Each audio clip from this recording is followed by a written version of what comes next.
Commander Trill stood motionless on the beach, his four silver eyes fixed on the bizarre scene before him. Despite 15 stellar cycles of xenobiological research, nothing had prepared him for this strange human behavior. "They're manipulating sediment," he whispered to Science Officer Vex, who was furiously taking readings with her scanner. But why? The expedition to Earth had been authorized after decades of remote observation. Humans were a curiosity in the galactic community, surprisingly advanced in some areas yet bewilderingly primitive in others. The Galactic Council had finally deemed them ready for preliminary contact, though this mission was strictly observational, utilizing the latest cloaking technology. "It appears to be a completely purposeless activity," Vex replied, her thin, blue-tinged fingers adjusting her scanner. "They gather the silicate particles, add dihydrogen monoxide, and then form it into elaborate structures which are then abandoned to the tides." A short distance away, a human family worked together on an intricate construction. The male adult dug a moat while two smaller humans, juveniles Trill assumed, padded and shaped towers with remarkable precision using simple tools.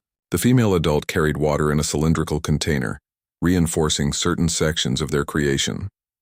"Most peculiar," Trill noted.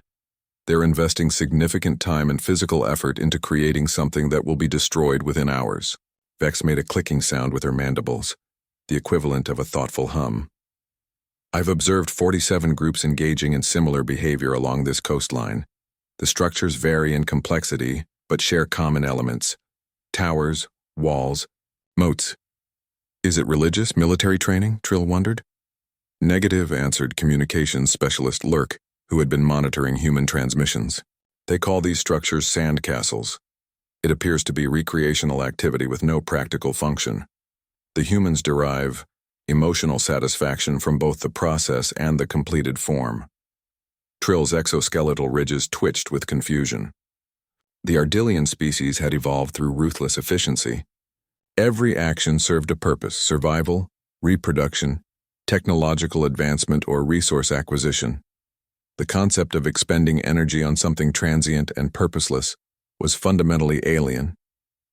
"Perhaps there's some educational component we're missing," Trill suggested.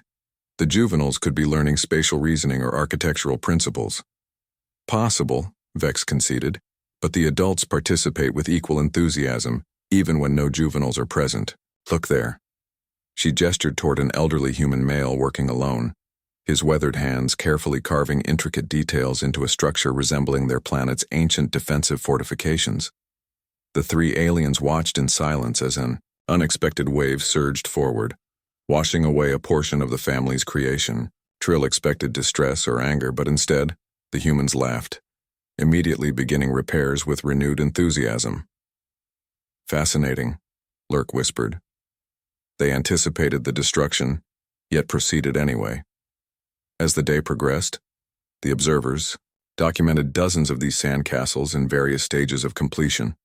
Some humans incorporated found objects, shells, seaweed, small stones, while others used only sand and water. The structures ranged from simple mounds to elaborate replicas of buildings, animals, and even spacecraft. Particularly perplexing was the reaction of passers-by, who would stop to admire these temporary creations, offer praise to the builders, then continue on their way. "I have a theory," Vex finally announced after hours of observation. "This activity represents a uniquely human quality we've noted in other contexts." "Which is," Trill prompted, "their capacity to find joy in impermanence." Vex's voice held a note of wonder. "Consider, these structures are destined to disappear, yet the humans continue building them, generation after generation. They're celebrating the process itself rather than seeking a permanent outcome." Lurk added, "Our linguistic analysis shows numerous human philosophical traditions emphasizing this concept, embracing transience, finding beauty in the ephemeral." Trill watched as the family completed their sandcastle, now adorned with a makeshift flag fashioned from driftwood and seaweed. They stood back, admiring their work, taking images with recording devices before gathering their possessions and departing, leaving their creation to the inevitable tide. The Council needs to know about this, Trill decided. It contradicts our fundamental assumptions about sentient behavior. That evening, as the Earth's sun descended below the horizon, Trill composed his report while watching the tide gradually reclaim the day's creations. Tomorrow, he knew, humans would return and build anew. His species had always judged civilizations by their monuments, the structures that endured for millennia. Humans built those too, but these sandcastles suggested something profound about their psychology. They could invest themselves fully in creating something beautiful, knowing it would soon vanish.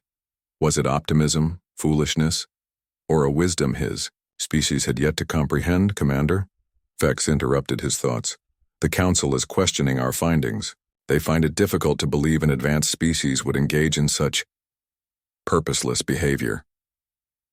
Trill gazed at the beach, now dark except for the moonlight reflecting off the wet sand where the castles had stood. Tell them, he said slowly, that we may have discovered why humans have advanced so rapidly despite their limitations. They're not bound by our conception of purpose. They create simply to create, learn for the joy of learning, build knowing their works will someday fall. He paused, feeling a strange sensation, something like envy. And tell them we should reconsider our contact protocols. These humans are different. Perhaps more different than we ever imagined. As the last sandcastle surrendered to the rising tide, Trill wondered what other revelations this puzzling species might offer to the stars.